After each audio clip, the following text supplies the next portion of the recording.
Recebê-los aqui no Museu de Arte do Rio. Sou Isabela Pocu, coordenadora da Escola do Olhar. Este é o projeto Diálogos, é um dos programas da Escola do Olhar, que se vincula às exposições em cartaz, tem como objetivo desdobrar questões e abrir um espaço também para um debate público sobre as atividades do museu, especialmente as exposições, mas não apenas.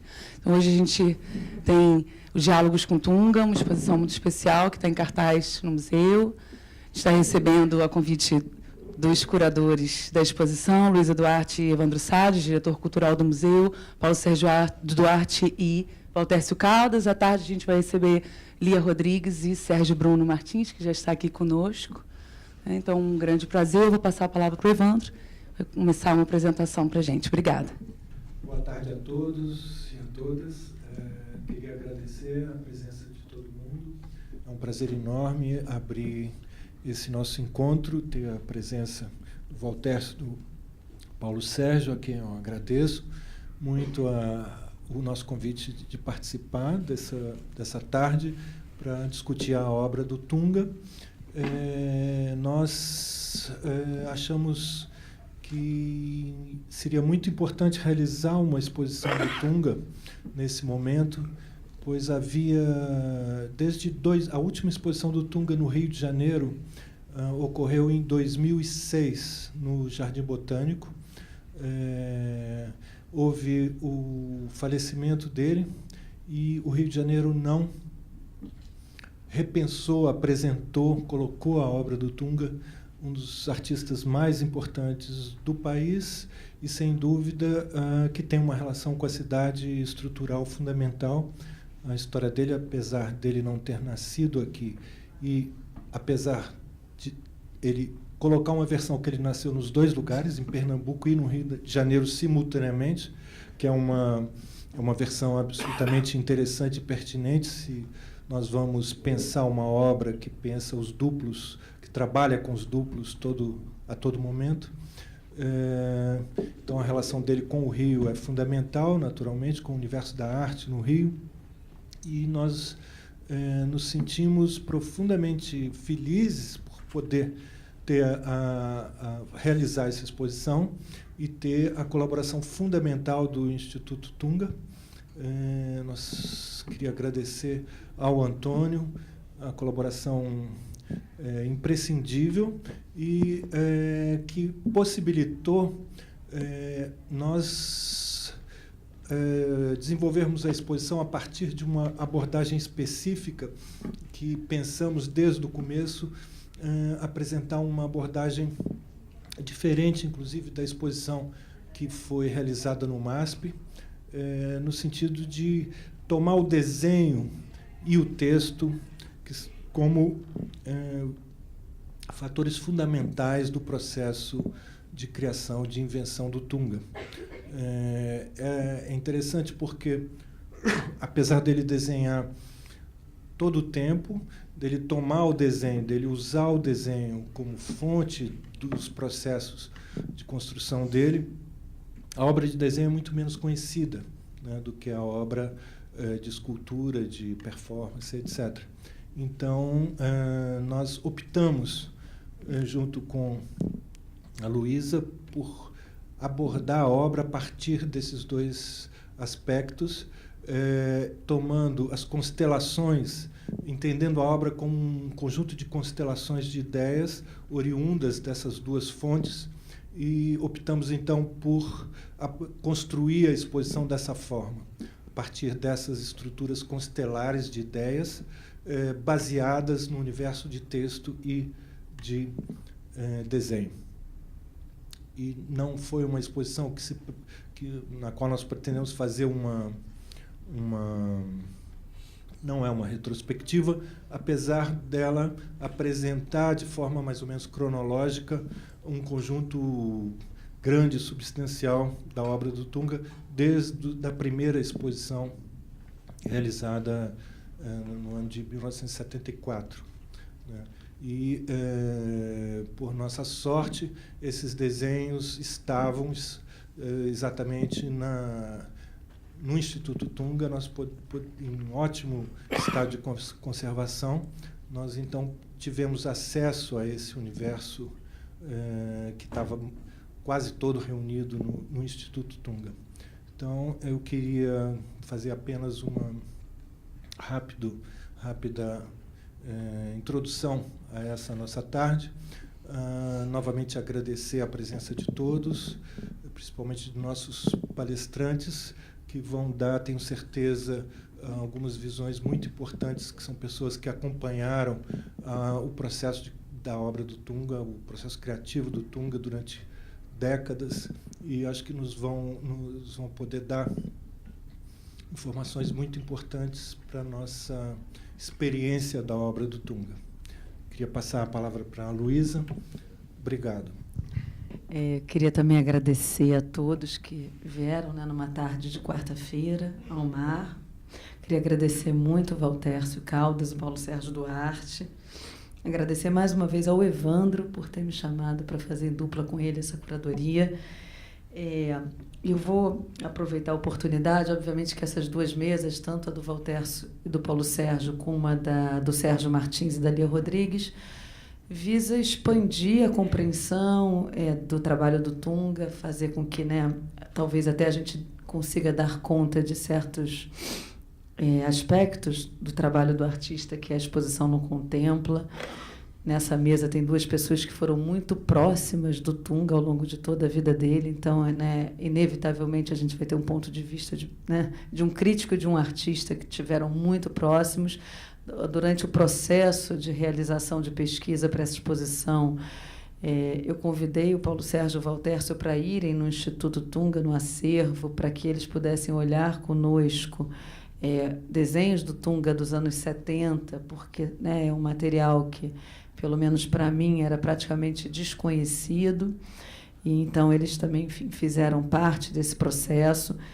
E eu acho que é interessante aqui também, enfim, aproveitar para agradecer e dizer que essa exposição foi feita com o Instituto Tunga, com o Antônio, com a Clara Gershman, com uma participação fundamental da Tatiana Greenberg, né, do Fernando Santana, e foram muitos os desafios. Eu poderia aqui falar longamente sobre como foi a exposição, mas acho que o que vocês veem ali, né, nessa exposição, cujo título foi tirado de um caderno de anotações do Tunga, né, O Rigor da Distração, onde esse título acho que condensa uma ideia muito cara ao Tunga, né, que é, ao mesmo tempo, a distração, que é meio prima da dimensão onírica, da dimensão dos sonhos, mas existe um rigor, né, ao tratar desses sonhos, dessas distrações, essa construção, e que está no título que a gente tirou de um caderno que, por sua vez, me foi apresentado pela Irene Peixoto, que trabalhou com o Tunga a vida inteira nos livros dele.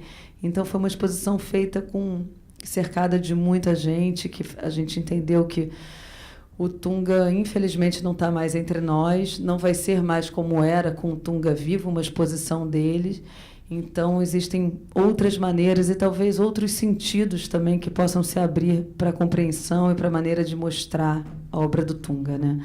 Mas, obviamente, que eu fui buscar ali, quando a gente entra naquela sala, acho que houve uma tentativa, um esforço de deixar os trabalhos o mais à vontade possíveis, assim, para que eles estejam ali se relacionando. É isso, não vou me estender muito, poderia aqui falar um pouco mais, mas acho que vamos escutar primeiro o Paulo Sérgio Duarte, que, né, acompanhou de perto o Tunga desde muito cedo, que se conheceram em 74 em Paris, se não me engano, 75 em Paris. O primeiro desenho do Tunga que tem nessa exposição é uma homenagem a Charles Fourier, de 1973.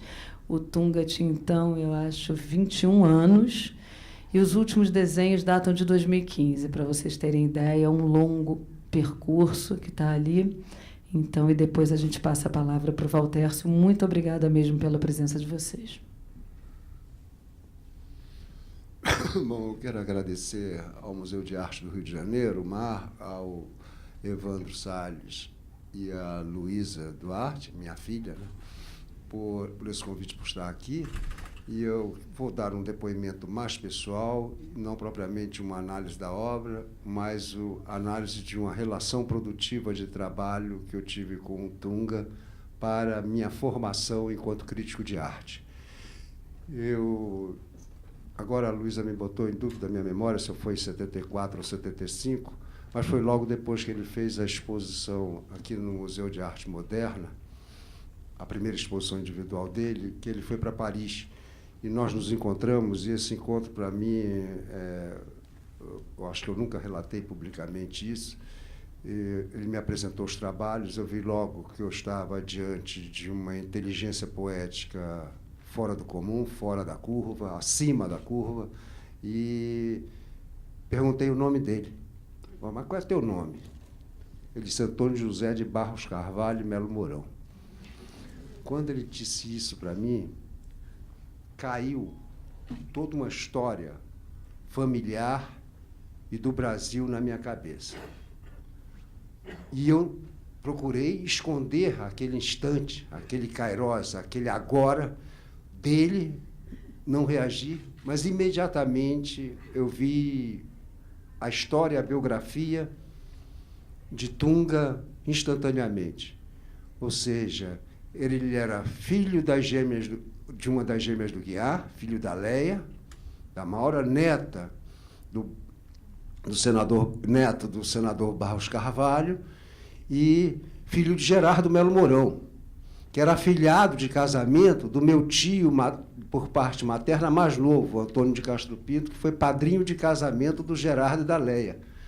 Então, aquilo aconteceu tudo de uma vez só. Assim, eu estava vendo aquelas coisas tão contemporâneas e, de repente, todo um pedaço da história da arte do Brasil aparece na minha frente e um pedaço da literatura do Brasil, né? O Gerardo não foi somente um grande escritor, contos inomináveis como A Procura de Susana, como Os Peãs, né? Os poemas dos Peãs, Peripécias de Gerardo. Tudo aquilo veio na minha cabeça e de repente, eu tinha que conversar sobre arte contemporânea, sobre aquele trabalho que estava diante dos meus olhos. E nós nos tornamos imediatamente muito amigos nessas trocas teóricas e também muito amigos porque essa relação que eu tive com meus amigos artistas, como com Voltaire, com Tunga, com Antônio Dias, essas relações me formaram, literalmente. Não é que eu não tenha lido, eu li muito, eu fui pago pela minha família para ficar 10 anos lendo. Eu recebi uma mesada para ler, para estudar. Então, não é isso que eu estou falando. É a outra formação, que é o contato com o artista no fazer e na construção da obra. Então, e acompanhar, eu não vou chamar de desenvolvimento, mas esses desdobramentos que se dão no interior do trabalho. E é lógico que eu estou falando hoje sobre a perda de um irmão, né? E sobre o impacto da perda de outro irmão muito recente. Em 1º de agosto, nós perdemos, a arte contemporânea ficou mais pobre com a morte de Antônio Dias, e eu perdi também um grande amigo, outro irmão. Então, esse impacto das perdas é muito importante porque nos mostra a perenidade da obra, como a obra resiste e transcende e ultrapassa aquele corpo que a construiu e que a fez. Isso só pode ser feito no mundo de hoje pelas obras, e só se realiza pelas obras que não somente trazem consigo uma inteligência poética muito poderosa, como pelas obras que trazem uma reflexão crítica. Ou seja, aquele crítico que está de fora é um mero condutor de percepção, ou, para usar um título de um trabalho do Voltaire, que eu vou me permitir aqui, o crítico que fala da obra, de fora da obra, é o acelerador de percepção. Ou seja, ele, junto a um público leigo, um público que está distante do artista, ou que não conhece aquela obra ainda, ele acelera a percepção sobre aquela obra. Mas a obra, toda grande obra de arte contemporânea, traz em si sua própria reflexão crítica. Sem essa reflexão crítica, ela não se construiria enquanto obra. Eu sei que isso não é novo, isso é uma exigência desde o romantismo, ou seja, no final do século XVIII, os românticos alemães já formulam teses como essa, ou seja, diante da liberdade, da ausência de fórmulas de como produzir uma obra, como produzir uma sonata, como produzir um soneto, que até o século XVIII havia as equações, literalmente equações de como se constrói uma sonata, como se constrói um soneto, como se compõe uma sinfonia, né? No romantismo, essa liberdade coloca patamares de novas exigências. Basta a gente lembrar que Haydn, o Mozart, que morreu com 35 anos, compôs 42 sinfonias. O Haydn, que morreu bem mais velho, com mais de 80 anos, compôs 106 sinfonias, sendo 4 conhecidas post-mortem, mais 102 sinfonias conhecidas em vida dele.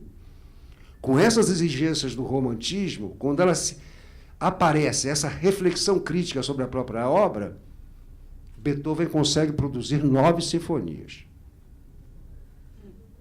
Então, vejam que as equações desaparecem. Não se pode mais repetir a fórmula da criação. E, se você for ver isso, isso vai se reproduzir também em diversos campos da produção artística, não somente na música. São 16 quartetos, 32 sonatas, né? Então, há limites, né? Para cumprir a exigência da reflexão crítica na produção da própria obra. E o Tunga trazia muito mais que uma sabedoria, ele era muito mais que um sábio. Ele trazia um interesse que se multiplicava por diversas regiões do conhecimento, mas, principalmente, filosofia, psicanálise, matemática e literatura. E literatura bem diferente daquela na qual nós nos formamos normalmente aqui no Brasil, como quase um apêndice da França. Ele tinha um profundo conhecimento da cultura ibérica e da literatura de língua espanhola muito grande. Então, não se tratava apenas de conhecer a filosofia de Ortega y Gasset, não é disso que eu estou falando.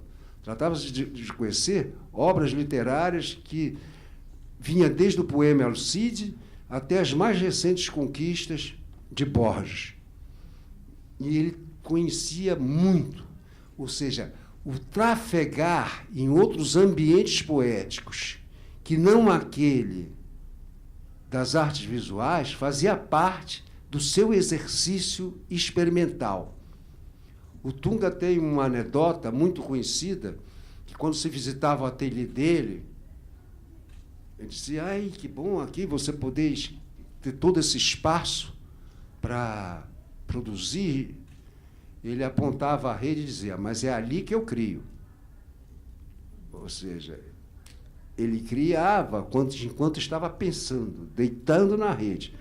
A materialização do trabalho já era uma etapa onde ele já estava em outro pensamento, de outro trabalho, quando aquele ali ainda estava se materializando. E eu assisti esse processo. Eu participei muito cedo de algumas exposições do Tunga, porque eu voltei para o Brasil em 78, fui com Antônio Dias criar o Núcleo de Arte Contemporânea da Universidade Federal da Paraíba, e na programação incluímos, claro, uma exposição do Tunga. E eu me lembro bem daquele imenso tapete de borracha escorado por tubos de alumínio que tinha que suportar o peso todo da borracha em todo o perímetro da sala. E nós montando aquilo, e eu me lembro de um texto que eu escrevi, manuscrito facsímile, no verso do pôster da exposição, Isso foi em 78, ou seja, foram 4 anos depois da primeira exposição individual dele. Depois, em 1979, eu participei da montagem, ajudando ele a montar o Pálpebras no Centro Cultural Cândido Mendes de Ipanema, que naquela época funcionava onde hoje é o edifício de um shopping chamado Fórum Ipanema. Ali ficava o Cinema Pax, e a Cândido Mendes funcionava naquele prédio do antigo Cinema Pax, e onde o subsolo ficava a galeria. Uma galeria que teve uma importância enorme naquele momento, com o incêndio do Museu de Arte Moderna em 1978. Lá realizou-se uma mostra da Anabela Geiger, lá se realizou o Fiat Lux, ou Sermão da Montanha, do Cildo Meirelles, lá realizou-se o Pálpebras do Tunga, né? Onde as moscas já compareciam no trabalho. Isso é só para avisar lá ao meu Ferreira Goulart, amigo lá, que está lá do outro lado também, para que ele... Eu não vou sair... Ele escreveu que não ia sair de casa para ver moscas. Sobre essa exposição do Jardim Botânico, que você mencionou, que você citou, Evandro, em 2006. E eu falei para o Goulart, acho que você perdeu uma grande exposição de arte, porque não tinha moscas só. Tinha música, tinha esculturas. Mas as moscas faziam parte do corredor de pálpebras, ou seja, era um pôster da exposição que ele usou como papel de parede, e a galeria, como só tinha acesso através de um corredor em declive. Bom, eu vou falar que eu sou velho. Ali, na minha juventude, ali era um boliche. Nos anos 60. Né? Você descia um corredor e estavam esses papéis do folder da exposição, forrava a parede de um lado que era só moscas. Quando você entrava, a sala estava toda em penumbra. E uma caixa de música repetia night and day, day and night. E essa caixa de música desenrolava um fio que atravessava a parede, toda a largura da sala, que era bastante larga a sala, uns 6 metros, né? Devia ter a largura, e descia do outro lado esse fio, tendo no seu extremo uma aranha banhada de prata.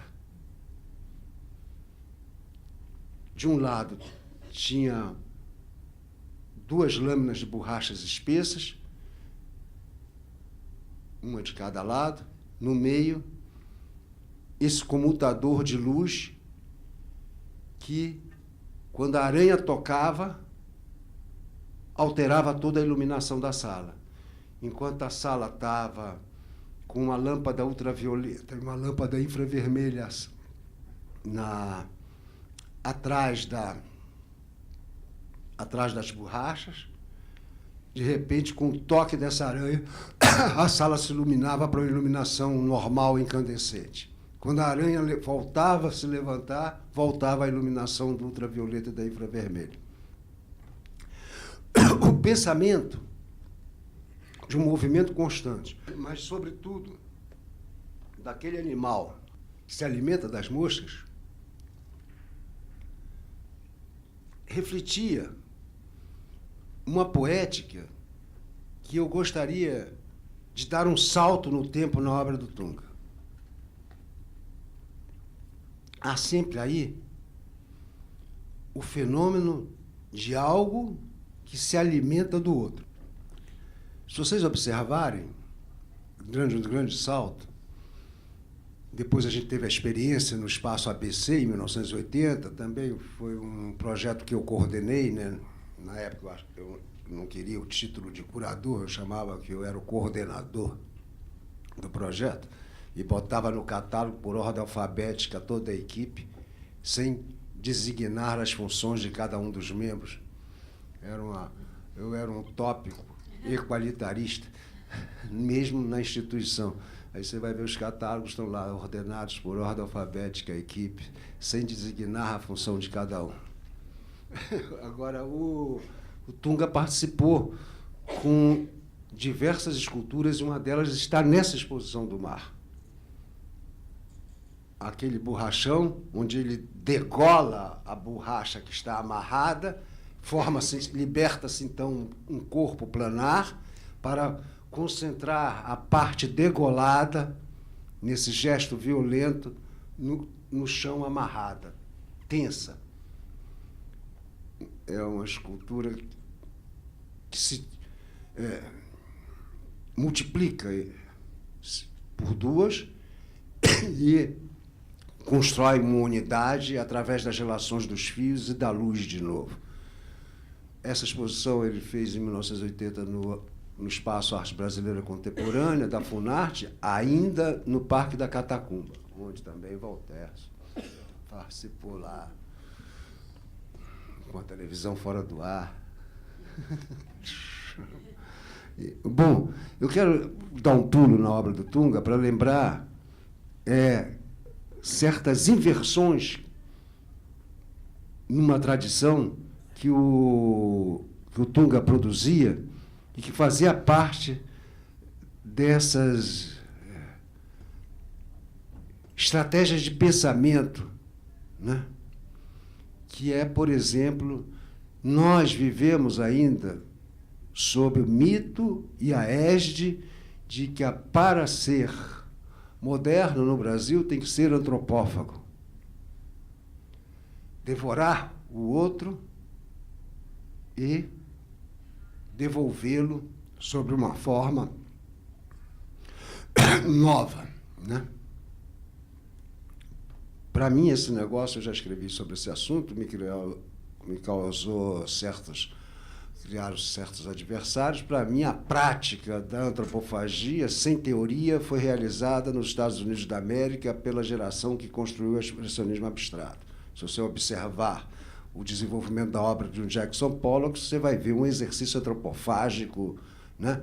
Não se trata absolutamente dos bichinhos da Tarsila, que, como bem diz Rodrigo Naves, dá vontade de você fazer carinho neles, né? Poderiam ser feitos em pelúcia e você dar de presente para os seus netos.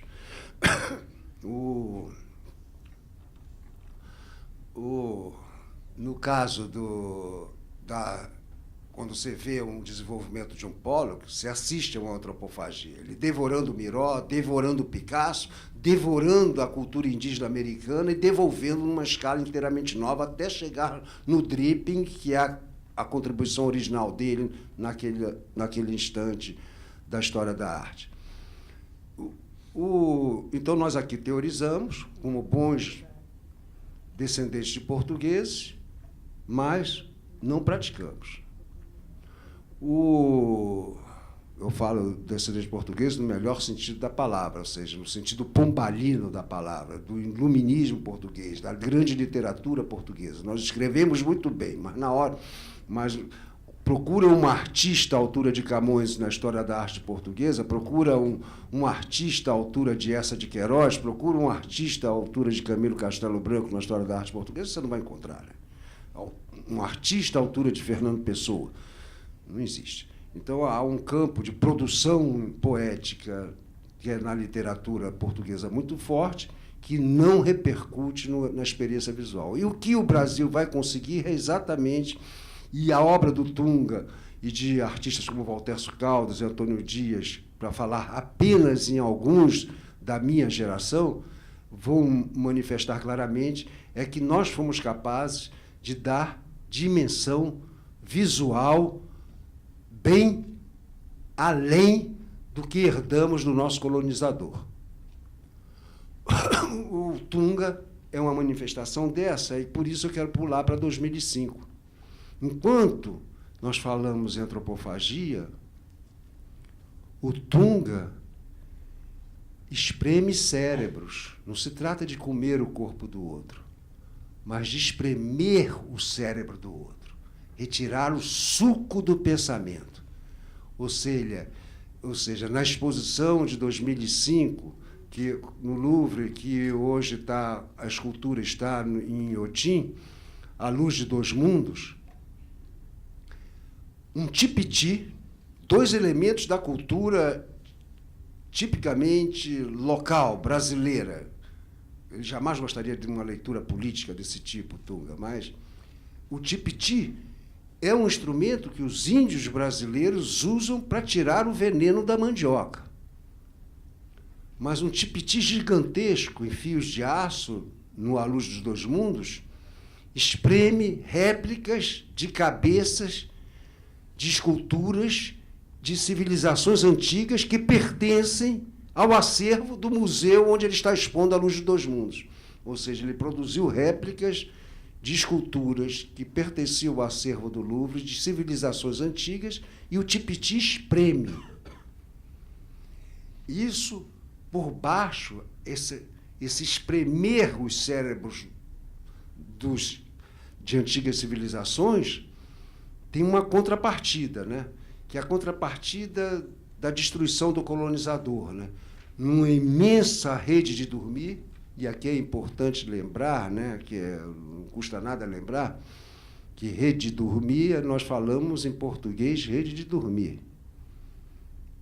Mas em inglês é hammock, em francês é hamaca, em espanhol é hamaca, e em tupi-guarani é hamaca.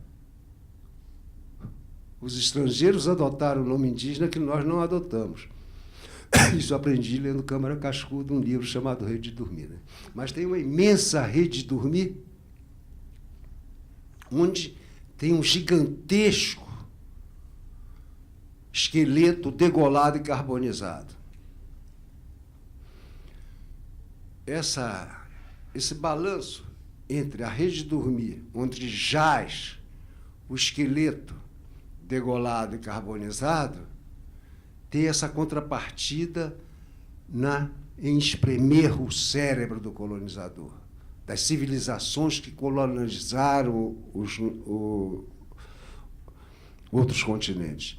Então, há uma interação muito forte no Tunga aí, que é um salto em relação a uma tradição local do elogio da antropofagia, porque o tipiti não devora o corpo do outro, espreme o cérebro do outro. Trata-se de deglutir o corpo do outro, tal qual a aranha devora a mosca, mas sim de incorporar o pensamento do outro para reelaborá-lo. E reelaborá-lo, sobretudo, numa outra forma, né? Então, é interessante, quando a gente está falando desses momentos da obra do Tunga, recordar que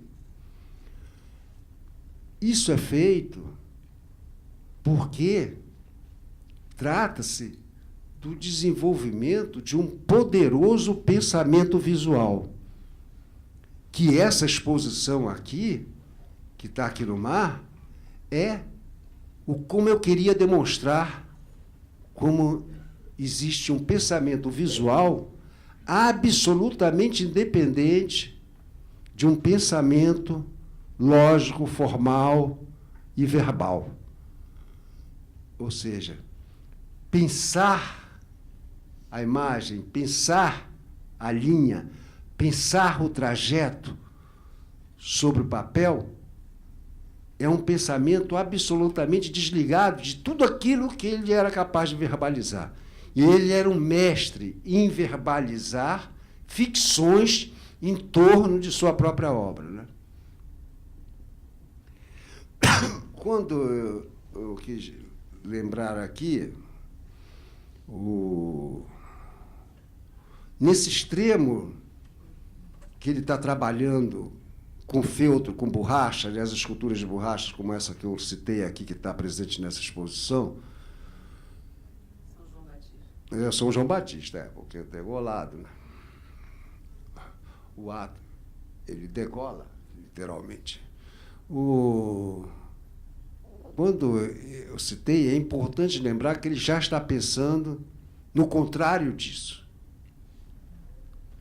O contrário disso é um pensamento de superfícies topológicas do touro, que ele vai desenvolver imediatamente no início dos anos 80. Ele pensa profundamente essa figura da topologia. Então, nós saímos do espaço euclidiano, da física newtoniana, para pensar uma superfície topológica que é o touro. E o Tunga pensa com inteligência formidável, o touro. O touro é a figura, uma superfície topológica que, para os leigos, basta lembrar de uma câmara de ar de um pneu. Se você eliminar a válvula, você tem um touro ali. Aquilo é a figura. É uma figura isomórfica que mantém, mesmo deformada, as mesmas qualidades, desde que ela não seja seccionada, feito São João Batista, desde que não seja seccionada e não seja superpostas fragmentos a ela. Mantendo ela na sua inteireza, você pode deformá-la à vontade, que, do ponto de vista topológico, ela mantém as mesmas qualidades. E existem equações matemáticas capazes de transformar um simples quadrado num touro. Então, é um pensamento matemático novo, né? E o Tunga se apropria plasticamente desse pensamento do touro e vai fazer uma obra que é absolutamente insuperável do ponto de vista do pensamento topológico do touro, que é o filmião, que se encontra também em Inhotim hoje, uma das suas versões. Ele poderá ser visto, acredito que ele é um múltiplo, não é? Ele não é uma obra única, Antônio? São três, né?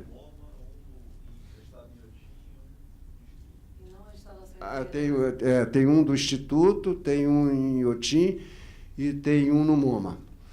E o do Inhotim é emprestado. O ON é muito interessante. Ele apresentou o ON pela primeira vez no Rio de Janeiro, em 1981, na Cândido Mendes, já na Rua Maria Angélica. Na Joana Angélica, já na Rua Joana Angélica, né? O ON, ele imagina o que é uma viagem eterna. E essa viagem eterna só é possível no interior de um touro. Não se vai de um ponto ao outro, se está eternamente no interior do touro. Ele, com a câmera de Murilo Salles, filma uma seção do túnel em curva, aquele que liga a Gávea a São Conrado, pega a seção em curva, e essa seção em curva é ligada em loop, de forma que não há entrada nem saída. Não há entrada do túnel nem saída do túnel. Você está eternamente girando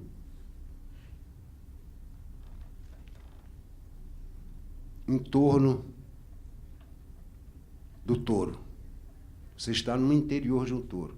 E interessante que, para que isso, como um pensamento escultórico, ou como ele falava, não instalação, eu instauro, numa instauração, esse loop percorre a sala. O filme passa pela câmera e percorre por carretilhas o perímetro da sala até voltar à câmera, enquanto nós assistimos à projeção da viagem no interior do touro. E toca a música Night and Day, Day and Night.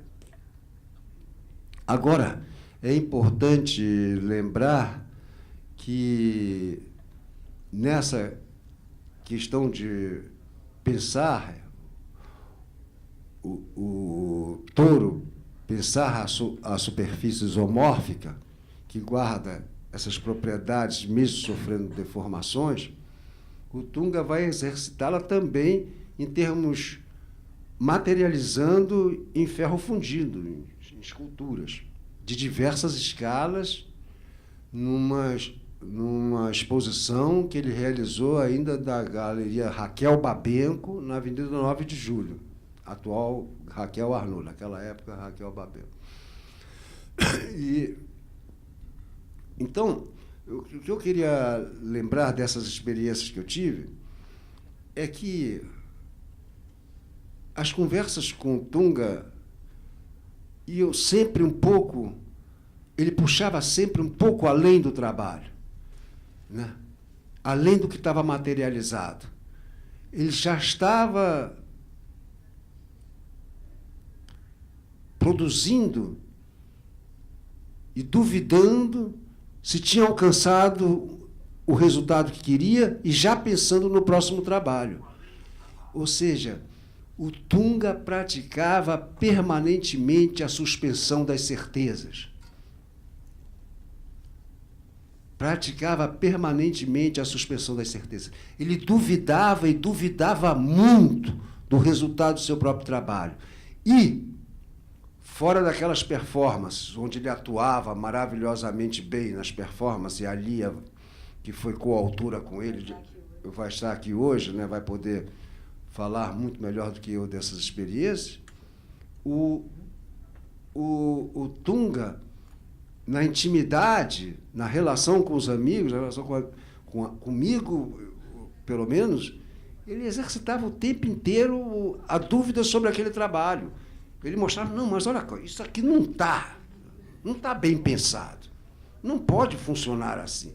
Tem que exercitar de outra maneira essa experiência. Então, ao contrário do artista pré-moderno, que tem as obras terminadas, concluídas, finitas, o Tunga exercitava permanentemente a condição inequívoca de existência da arte na vida contemporânea, que é a permanência do seu caráter experimental e provisório em busca da próxima obra. Cada obra traz embutida essa dúvida sobre si mesmo e, além da dúvida sobre si mesmo, a certeza de que se desdobrará numa nova experiência. Ou seja, você experimenta literalmente, diante de uma obra do Tunga, o caráter experimental do ser contemporâneo. E ser contemporâneo, para lembrar agora nosso filósofo querido Agamben, ser contemporâneo é, sobretudo, não aderir ao que está claro e evidente no agora. Ser contemporâneo é conhecer a sombra, a escuridão mesmo, e tomar distância do agora para poder ver essa sombra e o que não está iluminado no que alimenta esse instante e que nós vivemos e que nunca poderemos possuí-lo. A obra do Tunga é uma instigação permanente a esse tipo de conhecimento, de que nada do que é importante na contemporaneidade é o que está explícito, é o que está claro, é o que está evidente, mas sim aquilo que está na sombra e que cabe ao grande artista trazer para diante de nossos olhos. Obrigado.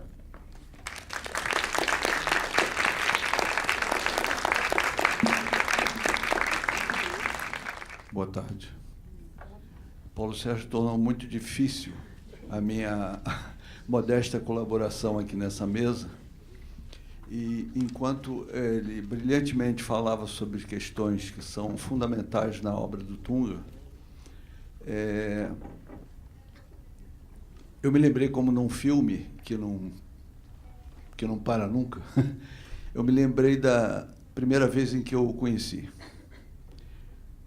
Eu estava fazendo minha primeira exposição no Museu de Arte Moderna do Rio de Janeiro, em 1973, e chegou uma pessoa que eu não conhecia e que se aproximou de mim e começou a conversar comigo sobre a exposição.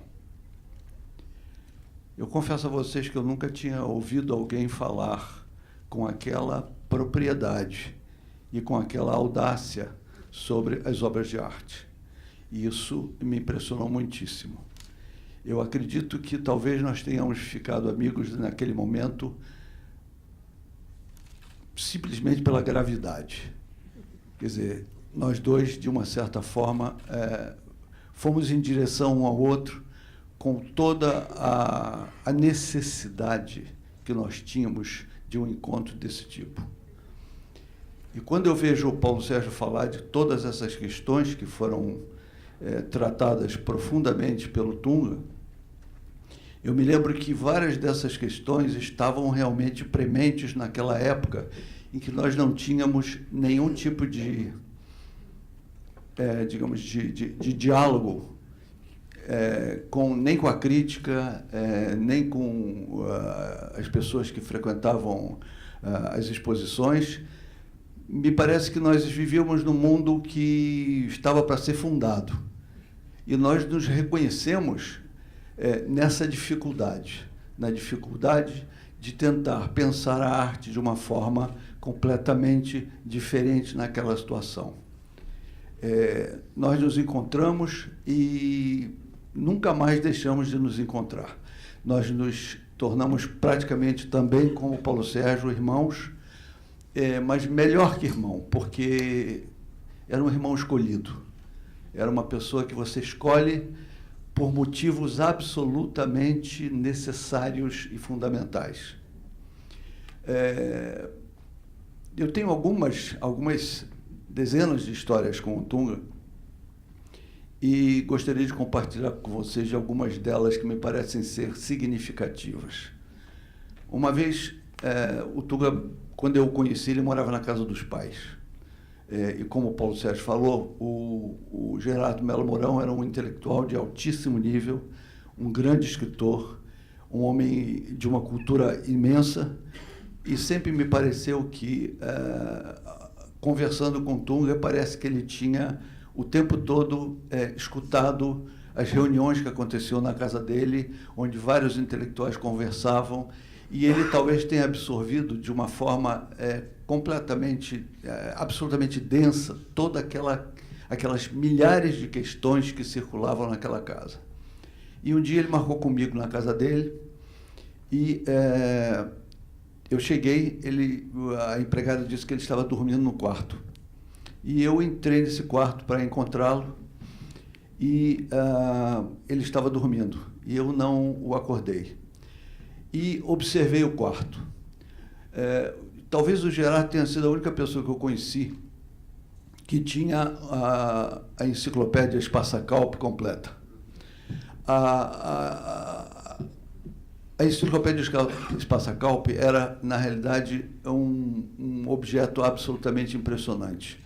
É uma enciclopédia que tinha 360 volumes, mais ou menos, e ocupava, nesse quarto onde o Tunga dormia, toda a parede da biblioteca. Quer dizer, era um só livro, ou uma só enciclopédia de uma parede inteira.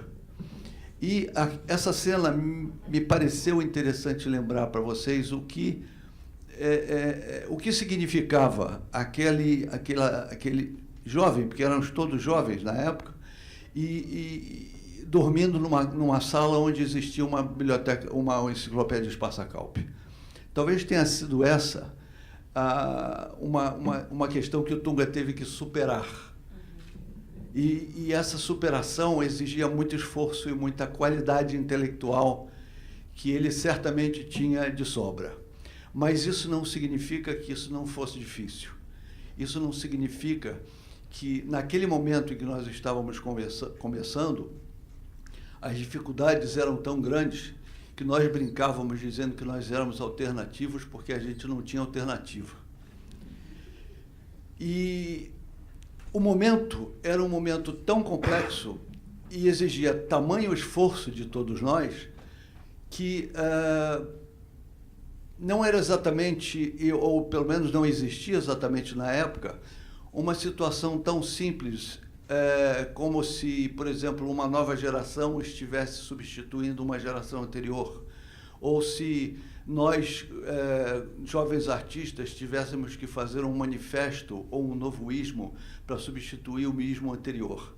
Não. Era muito mais complexo. Naquela época, todos os ismos praticamente que existiam estavam em voga no mesmo momento.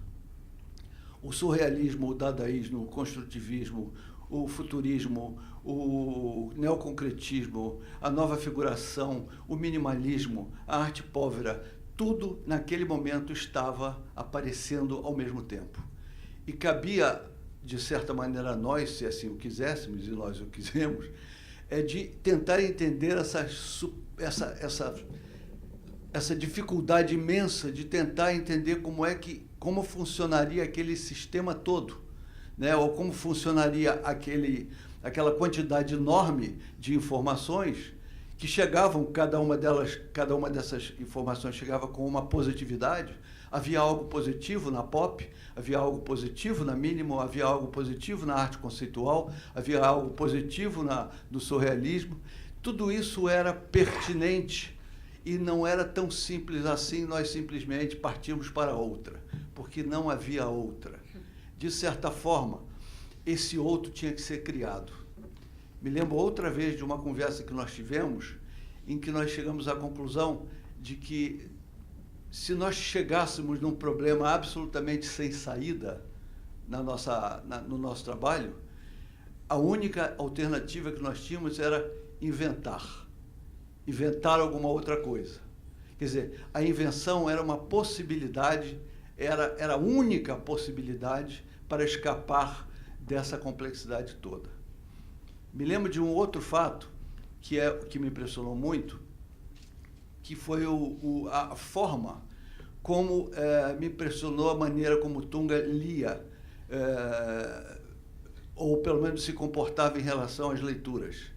Porque ele não era simplesmente um leitor, ele era um leitor que tinha um mecanismo de leitura muito especial. Eu quase que poderia dizer que ele lia Freud de uma maneira completamente diferente do que eu imaginava que Freud pudesse ser lido. Ele lia Freud como se fosse literatura. E é curioso que hoje nós saibamos, pelo menos eu me lembrei no outro dia, que Freud ganhou o prêmio Nobel não pela psicanálise, mas pela literatura. E é curioso que de uma certa forma o Tunga lesse Freud como se fosse literatura, lesse a literatura como se fosse matemática, lesse a matemática como se fosse Freud. Quer dizer, de uma certa maneira, ele operacionava essas relações porque ele se sentia à vontade nessa forma de relacionar as coisas de tal maneira, porque ele sabia que, no fundo, a questão dele era o objeto. No fundo, a questão dele era a relação com o objeto. Aqui foi dito uma coisa muito interessante, embora o filme Ão fosse, na realidade, uma imagem do túnel, o que acontecia era que a imagem era apenas um aspecto, porque ele nunca abdicou da ideia de que ele produzia um objeto. E isso está claro na forma como ele deixava claro o percurso de um filme passando pelo ambiente, e esse filme era tratado como objeto, esse projetor era tratado como objeto, e esse objeto produzia uma imagem. Quer dizer, a imagem estava, de certa maneira, submetida à questão do objeto. Esse total interesse do Tunga pelo fato de ser um objeto criava até nele uma certa dificuldade em chamar o objeto de uma instalação, que ele dava um nome chamado desempenho, ele dava um nome chamado instauração, mas na hora que ele dava a instrução sobre a instalação, sobre esse trabalho, ele dizia, ele tem que ser desempenhado de tal maneira. Quer dizer, o uso da palavra instauração e o uso da palavra desempenho liga este objeto, liga esta operação a uma performance, sim, mas uma performance das coisas. E eu acho que mesmo a consideração que se tinha de achar que o Tunga teria uma qualidade, digamos, psicológica em relação a um objeto, me parece que é desnecessário, talvez, ou talvez seja necessário esclarecer que essa situação ela estava sob um controle, digamos, técnico da forma como ele operava os objetos, e eu vejo uma diferença muito grande na forma em como ele... Talvez seja um erro dizer que ele transformava a psicologia num objeto. Talvez seja ao contrário. Talvez ele transforme um objeto numa questão psicológica, o que é uma inversão completa, e considerando o fato de que talvez o objeto fosse, na realidade, o protagonista dele o tempo todo. Eu queria seguir um pouquinho mais falando sobre a questão que eu acho fundamental e que pode levar a erro. Eu acho, quando nós, hoje em dia, experimentamos uma situação que é bastante nova. Quando os artistas diziam que as pessoas iriam entender o trabalho deles daqui a 30 anos, os artistas morriam com 30, com 25, com 35. E hoje em dia acontece um fenômeno completamente novo. Nós estamos, como artistas, a partir de 60, 70 anos, vivendo, de certa maneira, a nossa posteridade. Isto é, nós estamos vendo agora, hoje, como as pessoas veem de forma diferente o que foi feito nos anos 70, nos anos 80. Como se nós estivéssemos inventando uma espécie de uma versão adequada, atual, para alguma coisa que se passou de forma completamente diferente.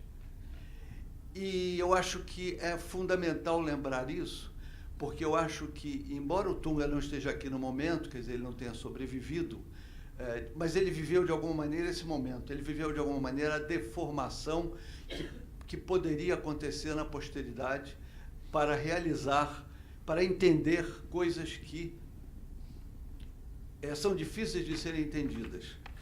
Agora, não porque a arte seja ininteligível, mas porque a arte é indefinível. E essa indefinição é estrutural na obra de arte. A compreensão de uma obra de arte se dá pela qualidade da indefinição que ela produz, porque essa indefinição produzirá um material imaginário fundamental para a perplexidade necessária para a compreensão dessa obra. Eu acho que, nesse sentido, a obra do Tunga é fundamental, porque sempre trouxe e trará essa perplexidade em estado puro, em estado de ação, em estado de vontade, né? Quando o Paulo Sérgio falou sobre o Camões, sobre a tradição portuguesa, eu me lembrei de uma frase, me desculpem aqui, a frase é um pouco forte, mas eu acho que é uma frase que tem muito a ver com isso tudo que nós estamos falando, de um pintor português chamado Almada Negreiros.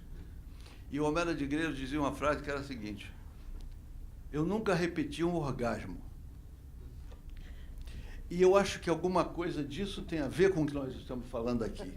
Tunga talvez tenha tentado essa novidade constante nesse prazer ininterrupto que é você ver alguma coisa que não existia e que passa a existir. Esse objeto de arte que passa a existir e, a partir do momento em que existe, nunca mais deixa de não existir, é essa vitalidade do objeto de arte que a obra do Tunga mantém para nós, felizmente, até hoje e para sempre. Muito obrigado.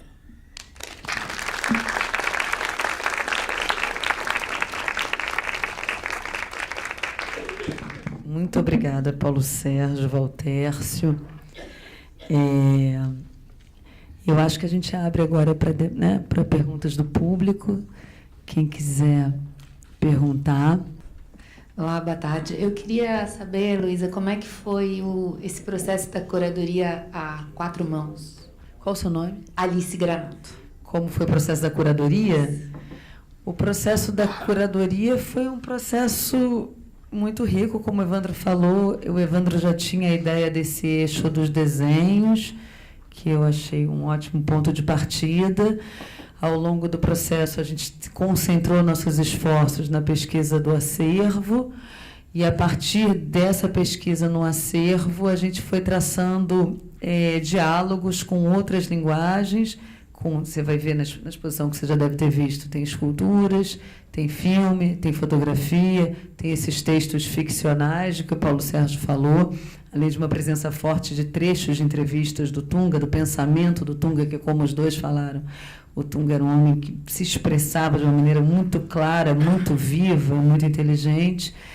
E eu acho que teve escolhas também fora isso, aí são escolhas da curadoria, que às vezes podem passar desapercebidas, mas que eu acho que cumprem um papel importante, como, por exemplo, desde as paredes não serem brancas, mas terem aquela cor de pele, uma cor de osso, a luz ser uma luz que fecha, não ter passepartout em nenhum desenho, os desenhos, tentar fazer com que os desenhos estivessem ali flutuando em cada... E aí tem escolhas não ter ângulos fechados, não ter núcleos. Esse pensamento do touro, se a gente vai em Inhotim, o Tunga gostava de dizer que o pensamento não tem paredes.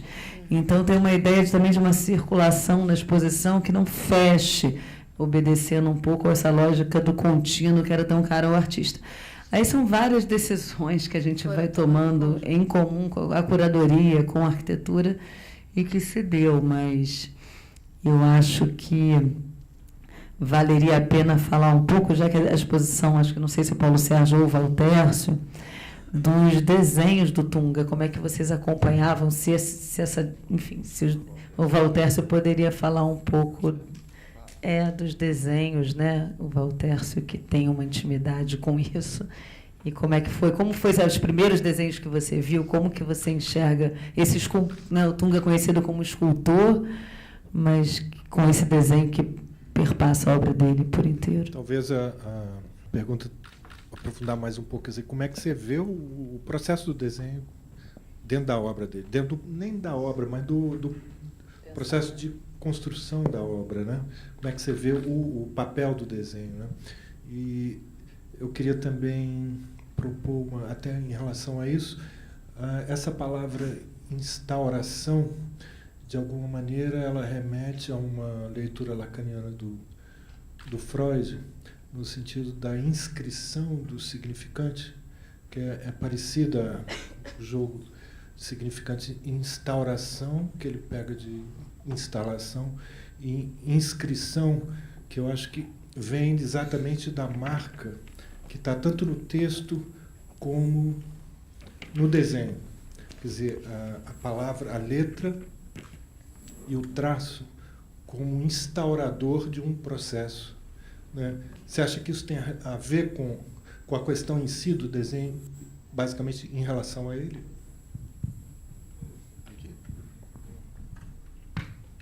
Veja, eu acho que quando eu conheci o Tunga, ele fazia alguns desenhos que se assemelhavam muito ao Roberto Magalhães. E eu acho isso um fato interessante, porque Roberto, na época, ele apresentava para todos nós um tipo diferente, completamente diferente de artista. Ele era realmente uma pessoa, para além da ideia de estranho, porque ele produzia, de certa forma, com a sua estranheza, alguma coisa que era absolutamente pessoal e indescritível. Essa proximidade, essa admiração que tanto Tunga quanto eu, como muitos artistas tinham do Roberto Magalhães, talvez tenha inspirado Tunga naquelas primeiras experiências. Mas eu acho que o desenho passa a ser, na vida de um artista, uma espécie de uma alma funcional, né? Quer dizer, de certa forma, o desenho é a coisa mais próxima do pensamento que um artista possa produzir, né? A relação, a distância entre um desenho e um pensamento, do meu ponto de vista, é nenhuma. Nem o papel se interpõe como questão, né? De certa forma, o pensamento que vai para um papel, ele ultrapassa a ideia de superfície. Ele se torna alguma coisa completamente... Ele se torna digamos, um momento em que a imagem se denuncia como o puro estado de imagem. E esse estado de imagem é o que justifica, do meu ponto de vista, o que é o desenho. O desenho é uma ideia em puro estado de imagem. Eu acho que o Tunga praticou essa percepção do estado de imagem de um desenho, e não à toa, eu acho que não é à toa que a maioria dos escultores, se não a totalidade dos escultores, utiliza o desenho o tempo todo. Quer dizer, o escritor nunca faz uma pintura, mas ele sempre faz um desenho. Ele sempre está relacionado à ideia de desenho. E não porque o desenho seja alguma coisa preparatória, mas porque o desenho é alguma coisa em si tão fundamental para a construção do pensamento que, sem ele, nenhum estágio depois acontece. É como se o desenho, dizendo de uma forma um pouco bem-humorada, é como se o desenho, sempre para um artista, os desenhos destravam a pauta. De certa forma, os desenhos liberam a imaginação e você fica vendo pela primeira vez aquilo que você pensou, né? E como o desenho é autônomo também em relação ao que você pensou, ele te diz alguma coisa a mais do que você pensou. E é esse ensinamento que você recebe do desenho. É aquele a mais que você não pensava que poderia colocar e ele aparece pela primeira vez para você. Essa operação de você fazer uma coisa e depois aprender com a coisa que você fez, isso me parece ser fundamental para a possibilidade da arte. Esse momento em que a coisa aparece pela primeira vez e é espantosa até mesmo para quem fez. E é nesse espanto que se aprende, afinal de contas, como é que está funcionando essa relação entre você e o desenho. É um assunto difícil de equacionar, mas, enfim, eu tentei. Eu só queria fazer uma pequena provocação. Nesse sentido, a sua fala em torno do objeto, quer dizer, não é muito mais essencial para a obra dele a questão da inscrição, da instauração, do que o resultante, quer dizer, o objeto? Quer dizer, quando na sua primeira fala você coloca o objeto como a questão essencial. Quer dizer, como é que você soluciona essas duas? Eu vejo uma diferença entre vontade de agir e ação. Eu acho que vontade de agir, eu aprendi alguma vez, em algum momento, quando alguém disse para mim, eu nunca mais esqueci, de que quando você quer querer, se você conseguir realizar o seu querer, você realizou só o primeiro querer, ficou faltando o segundo querer, né? Então você não pode querer, você tem que querer. E aí você realiza o que você quer. Eu acho que nesse sentido, o desenho não é querer. O desenho é o querer em si. Então ele se realiza, ele se dá como ação e não como vontade de ação. Eu acho que vontade de ação é insuficiente para a arte. Você tem que agir mesmo, porque é dentro da ação que vai se dar a sua relação com aquilo que você está fazendo. Então, quando alguém diz assim, eu quero uma coisa, quero querer alguma coisa, eu acho que você não alcança o que você, afinal, quer. E eu vejo o desenho exatamente como esse momento em que esse querer se transforma numa tal ação que não importa se ele tem uma intenção inicial, porque essa intenção inicial, ela certamente será reformulada pela qualidade da ação.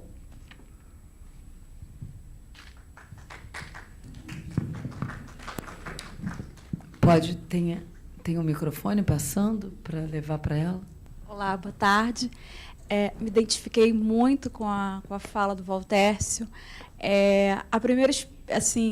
O primeiro impacto que eu tive com a obra do Tunga foi nos idos assim, dos anos 2000, quando eu estava no Paço Imperial, e me impactou muito uma instalação dele, e me fez assim realizar um sonho, que era ir até Inhotim e conhecer a galeria dele, que para mim foi assim um sonho Inhotim em si guarda é um presente, né, da arte.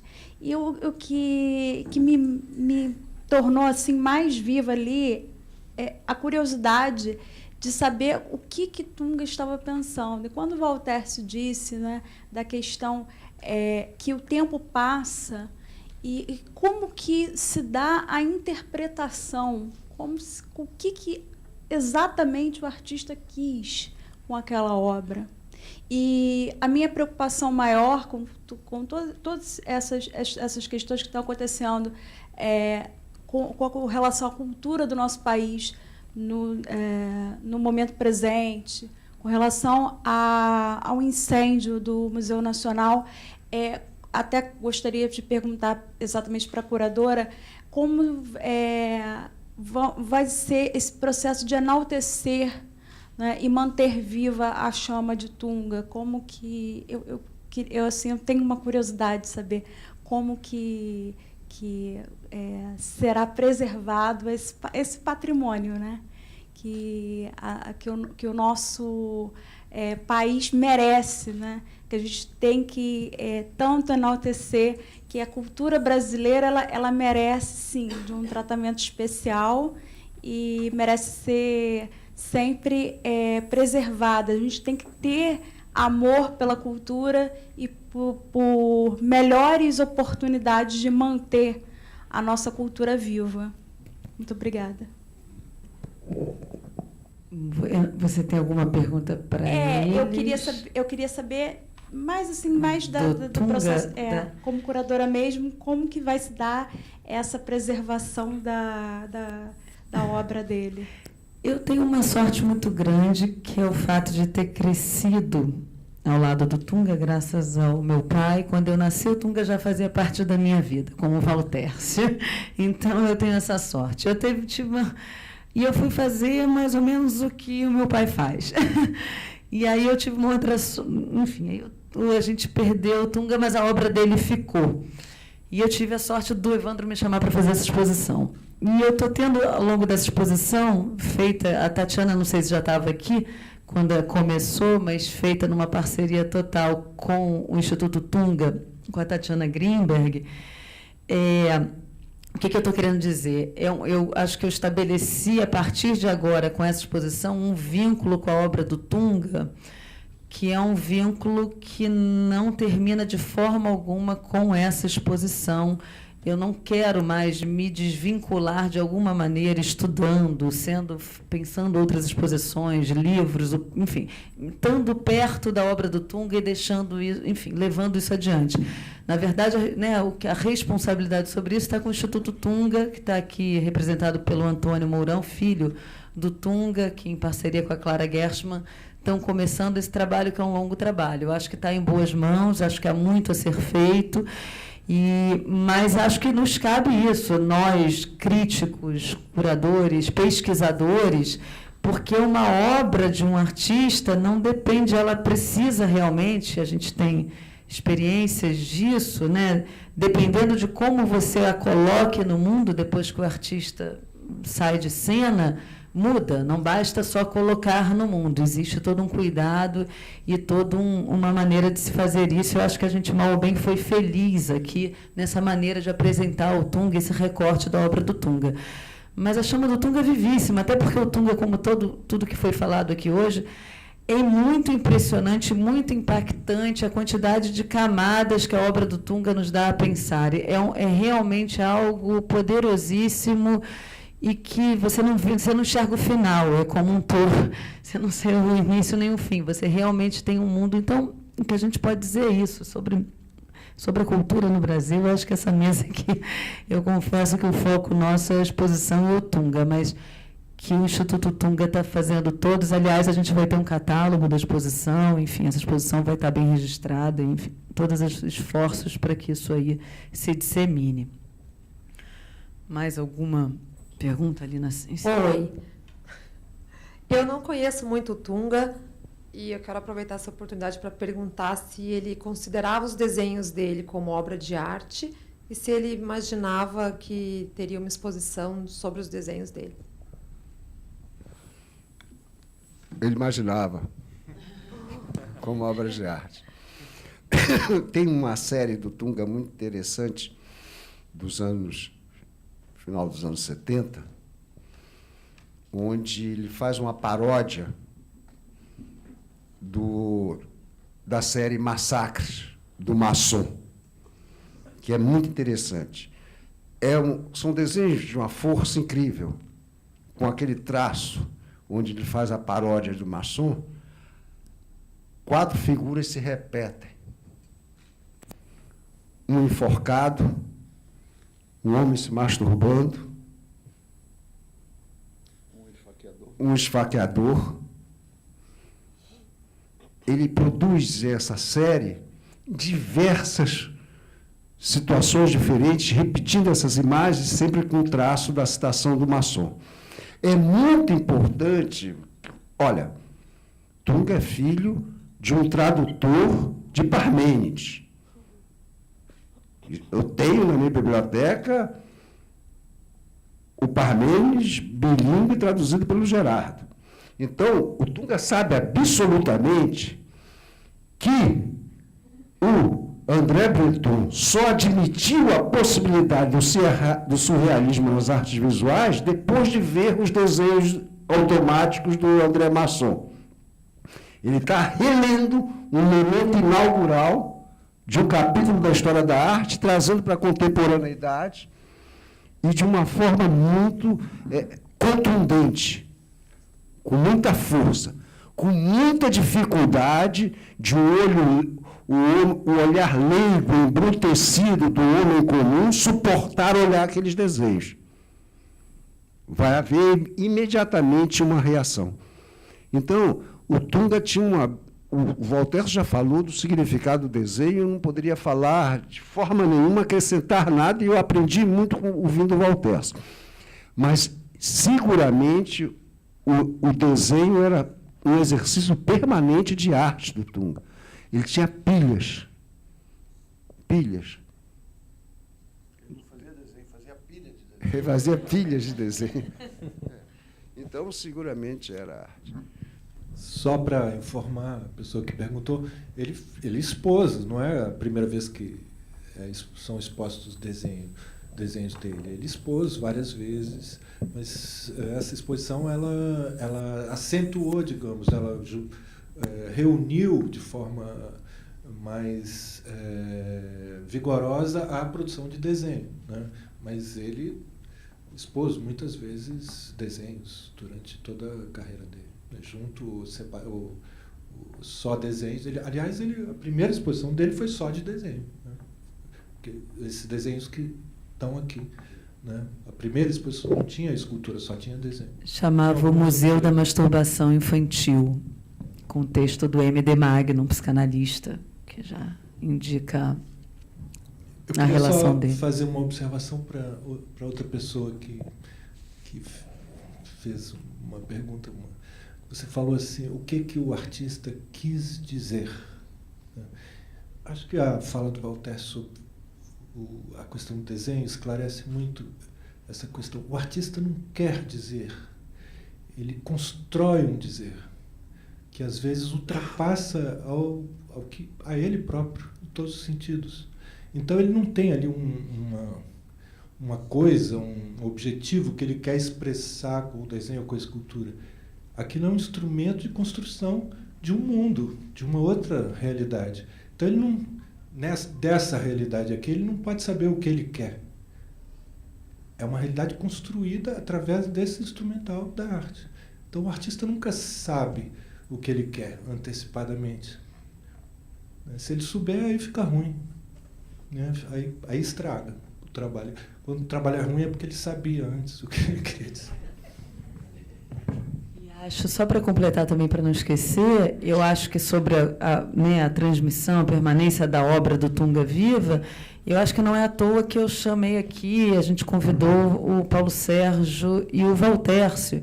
Eu acho que a proximidade, né, Antônio, dessas pessoas que vocês estão vendo, né, essa intimidade com a obra do Tunga, com o Tunga e com a obra, é fundamental para esse início do Instituto Tunga. Eu acho que essa relação, essa proximidade, não faz sentido não contar com esses aliados, com essas pessoas que tão bem conhecem, né, tão melhor que nós, e com quem eu aprendo o tempo inteiro sobre a obra do Tunga. Estou aqui para fazer parte desse processo, mas eles vieram bem antes.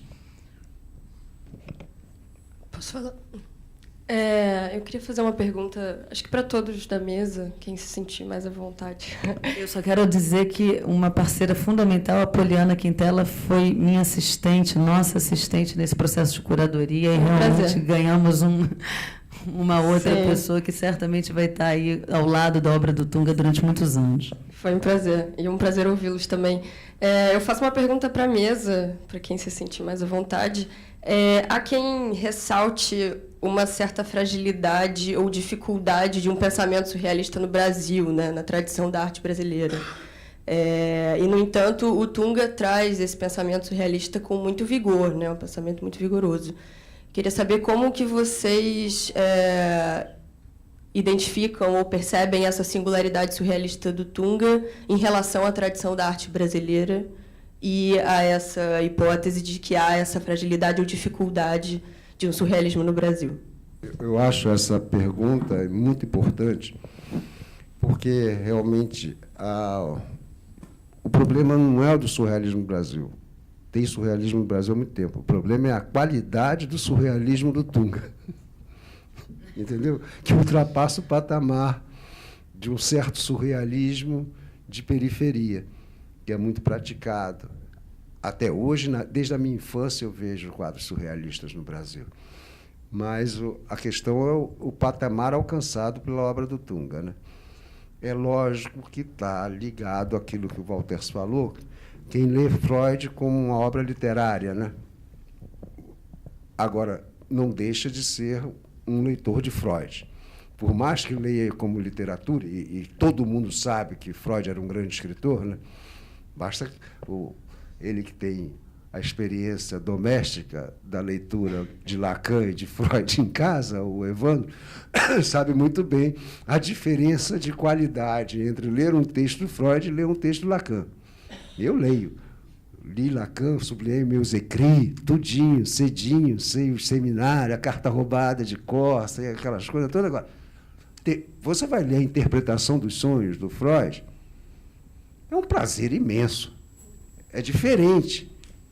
É inteiramente diferente. Enquanto o Lacan quer colocar um obstáculo ao entendimento para forçar a reflexão, o Freud está num outro momento histórico. Ele tem que fazer e construir o primeiro público da psicanálise. O desenho do Tunga tem essa qualidade que o Walters apontou com muita clareza. Leu Freud como um escritor, leu Freud como uma obra literária. E ele consegue traduzir visualmente. É isso que eu queria lembrar, que é muito importante, quando você encontra uma personalidade artística como o Walters, como o Tunga, é muito importante você lembrar que esse sujeito tem dois pensamentos.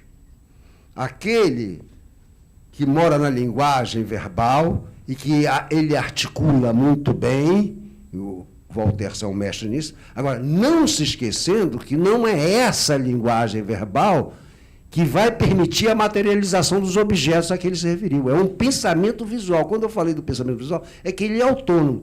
E o que significou o surrealismo para o pensamento visual? A ruptura total da censura, das barreiras. Mesmo que você não tenha acesso, jamais vai ter acesso ao seu inconsciente, a simples hipótese de você ter a liberdade de pensar o que quiser e imaginar o que quiser visualmente, foi o que o surrealismo permitiu na arte. Ou seja, o pensamento visual sempre existiu autonomamente, desde as cavernas, independente do pensamento verbal. Mas o problema é que o surrealismo aparece na história da arte ocidental produzindo uma escala libertária absolutamente inédita na história da arte. Logo, não é por acaso que ele se apresenta imediatamente depois do dadaísmo.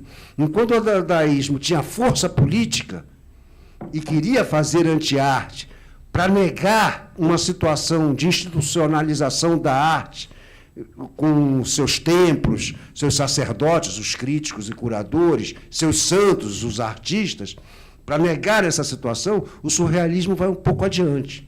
Não, se trata de uma questão da esfera do pensamento, tanto na literatura de um modo, mas na esfera do pensamento visual, agora não há possibilidade de ter limites, de ter censuras. Você pode pensar o que quiser, ou seja, você pode fazer associações livres. Lembra da associação livre?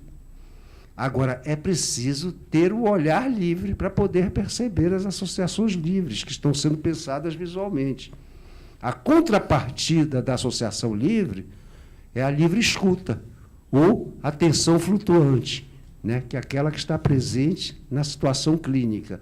Ou seja, o paciente faz as suas associações livres e o analista tem a atenção flutuante através da livre escuta. Agora, muito pouca gente tem o olhar livre, o olhar flutuante, para prestar atenção nessas associações livres que estão sendo exercitadas visualmente, uma potência poética. O que o surrealismo, você apontou isso, foi muito importante para o Tunga, sim. O Tunga sabia perfeitamente o que ele estava fazendo e o significado histórico do surrealismo nos anos 20, no Manifesto de 1924. Agora, ele sabia perfeitamente que nos tratava de reproduzir a situação, mas de criar a nova situação, né? Surrealista, se você quiser.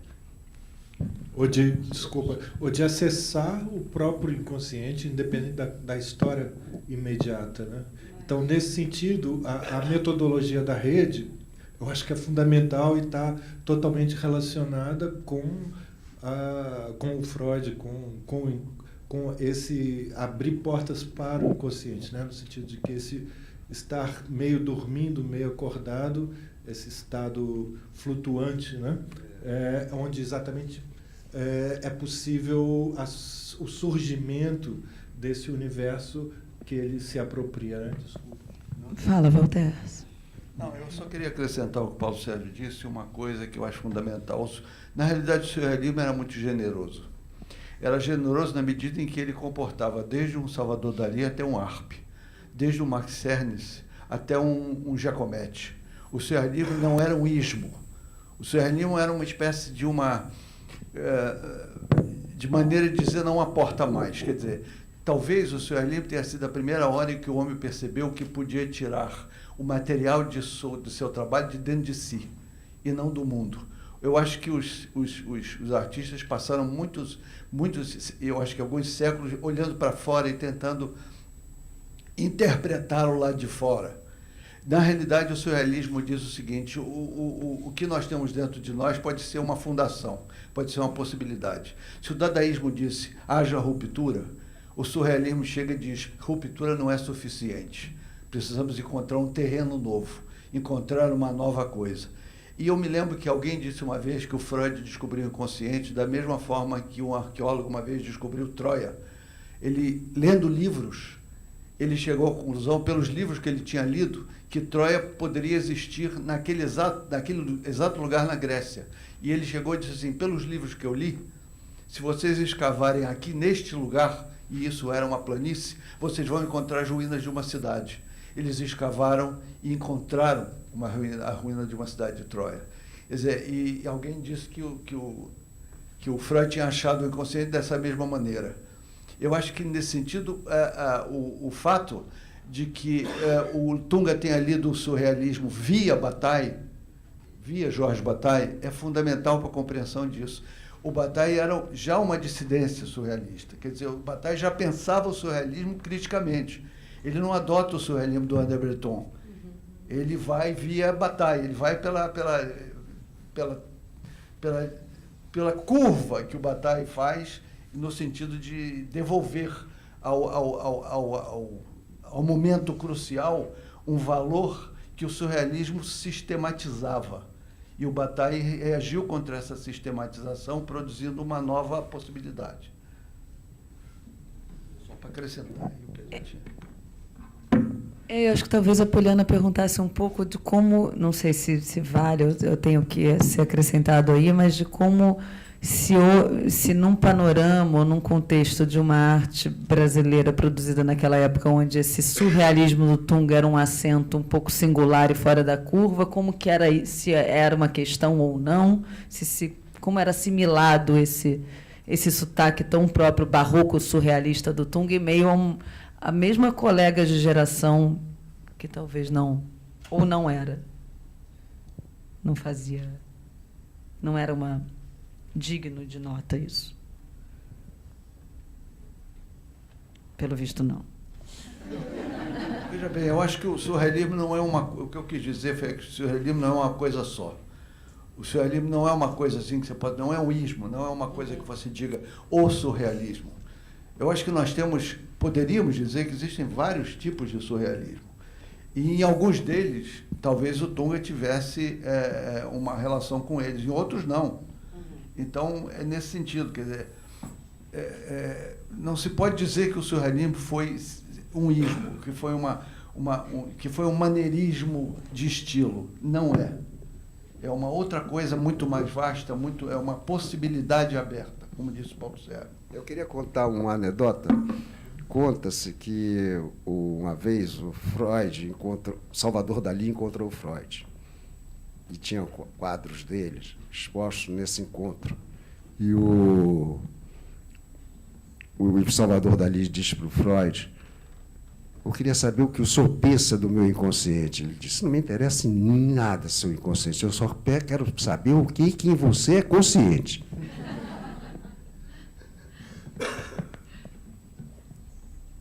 Acesso ao inconsciente é um paradoxo em si. Quando eu digo eu, não sou eu, né? Oi. Boa tarde. Eu me chamo Bárbara, sou pesquisadora do FRJ. Eu queria falar justamente sobre surrealismo, talvez acrescentando um pouco o que a Poliana falou, é que o Walter Benjamin ele vai falar, quando ele vai estudar os processos da infância, né, os processos lúdicos e miméticos da criança, que o sonho e a criança são capazes de ter ferramentas de perfuração do real, né? E ele fala justamente dessa questão do objeto, como que a criança consegue falar na língua dos objetos ou dar voz aos objetos. E o Benjamin fala que as coisas tem a linguagem secreta das coisas, né? E me lembrou um pouco o que o Walter falou da questão do objeto, do psicológico, né? Não é o artista que está colocando o psicológico no objeto, mas o objeto que tem um psicológico que é lido pelo artista, enfim. E isso o Benjamin puxa muito do Breton, quando ele vai falar o Breton fala muito do objeto trouvé, né? A questão do objeto, quando você desloca ele do seu lugar, ele pode ser lido como uma alegoria, enfim. Eu queria que vocês falassem um pouco se o Tunga tem essa leitura do Breton da questão do objeto no surrealismo. Vamos lá. Veja bem, nunca se pergunta uma coisa que deveria se perguntar, do meu ponto de vista. Nunca se pergunta a um desenho o que é que ele acha sobre o artista que o fez. Eu acho que a gente aprenderia muito a respeito da arte se a gente perguntasse ao desenho como é que ele vê o fato de ter sido feito por aquele sujeito. Porque eu acho que a gente aprenderia muito sobre o desenho e sobre o artista. Mais até. Me lembra até uma charge do Ed Heiner, em 1940 e pouco, quando ele fez umas histórias em quadrinhos. E essa charge é muito interessante. Essa charge é um espectador diante de um quadro na parede, e desse quadro da parede sai uma mão que aponta para o espectador está assim, assustado que aquela mão saia do quadro, e o quadro exclama o seguinte: afinal, o que é que você significa?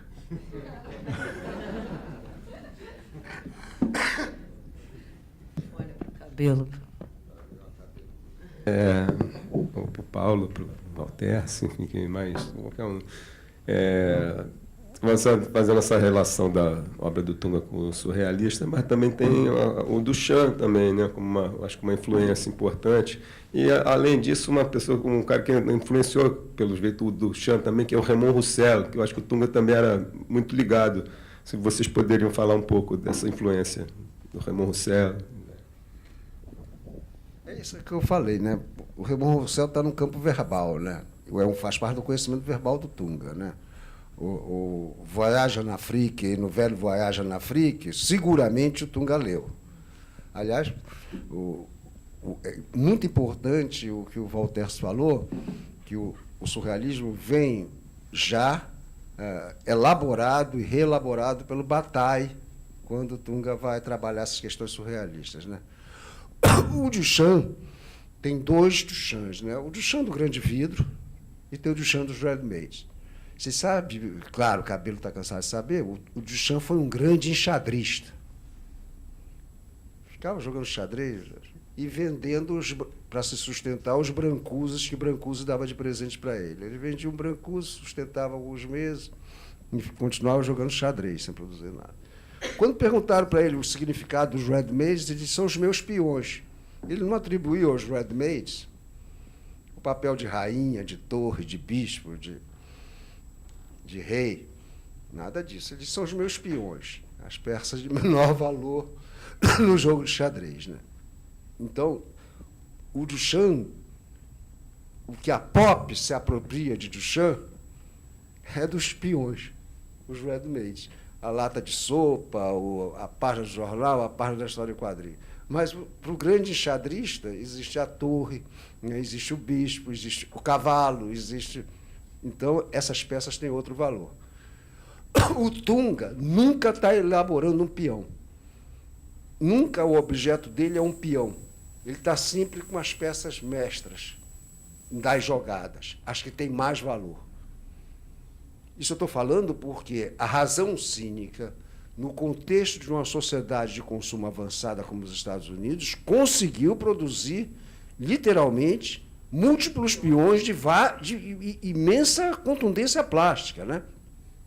Ou seja, a obra inteira do Andy Warhol, tirando os momentos das tragédias, da questão da cadeira elétrica, da questão dos acidentes, do suicídio, essas coisas, o resto da obra dele é toda atravessada pelos peões do Duchamp, pelos ready-mades, né, a lata de sopa, etc. Isso numa operação, num contexto histórico inteiramente diferente, né? Razão cínica. Então, já uma operação da razão cínica, né? A pop trabalha tranquilamente com a razão cínica, né? Tem um livrinho bom do Sloterdijk, que a Mira Schendel me recomendou ler nos anos 80, se chama Crítica da Razão Cínica, né? Peter Sloterdijk. Que era um biólogo, se não me engano. É a formação dele. Acho que é um biólogo. Agora, o que eu acho interessante que você lembra, o Cabelo aqui, e que o Voltaire lembrou, esse negócio do Bataille é muito importante, porque o Bataille não é um grande filósofo, é um grande pensador, e que exercita, né, tanto a literatura quanto as reflexões sobre questões do pensamento, onde a questão da sexualidade e do erotismo ocupa um lugar privilegiado, né? E, sobretudo, sobre a forma de rituais e de imagens, né? O livro dele sobre o erotismo. Então, é bem lembrado pelo Voltaire, se essas questões falam para você, é que eu só queria lembrar, porque as pessoas imediatamente, quando a gente fala em Marcel Duchamp, associam os ready-mades. O urinol, a roda de bicicleta, aquilo tinha um estatuto na segunda década do século passado absolutamente diferente do que vai ter nos anos 60 no contexto pop. Aquilo tinha um estatuto realmente de uma investigação, eu diria até mesmo epistemológica, sobre os limites do o que é arte e o que não é arte, né? Isso na segunda década do século XX. A retomada dessa questão no contexto dos anos 60, pela pop art, é inteiramente destituída de qualquer investigação cognitiva. Pelo contrário, o que está é investigando a elasticidade da instituição em aceitar uma lata de sopa como obra de arte. Ou seja, quem está sendo questionado pela pop art é a elasticidade da instituição. Não está sendo questionado o que é arte, o que não é arte, que era uma investigação do Duchamp. Então, são momentos... Esses momentos, a questão da história, por mais que a gente se aborreça com a história, essa questão da história recoloca muitas questões. Por isso, foi muito importante eu ouvir isso do Voltaire falar. Uma coisa, nós, pela primeira vez, podemos ver, somos a nossa própria posteridade. E estamos vendo que as leituras que fazem hoje do que nós fazíamos nos anos 70. Isso é importantíssimo, né? Eu, por exemplo, estou vendo hoje um show do Cabelo no Cinema Alasca, andando com as chamas acesas dentro do Cinema Alasca, que imediatamente eu falei para minha mulher, vamos ficar perto da porta de sair de socorro aqui, porque ele está correndo com a chama acesa. E tinha aquela fabulosa, como era a Roberta Costa? A Rogéria. Eu estou me lembrando. Aquilo, filmado, vendo um filme daquilo hoje, vai ter outra leitura inteiramente daquela experiência que eu tive dentro da Galeria Alasca, né? que aquilo foi, acho, 98. 98. Foi 98. Eu me lembro. Agora já, 20 anos depois, cara, é outra situação. E, mais uma vez, muito obrigada, Valtercio, muito obrigada, Paulo Sérgio.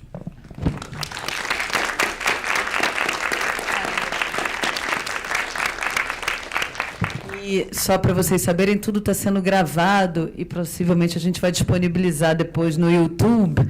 Então, tudo que foi dito aqui vai ter, é bom que tenha uma repercussão para além do dia de hoje.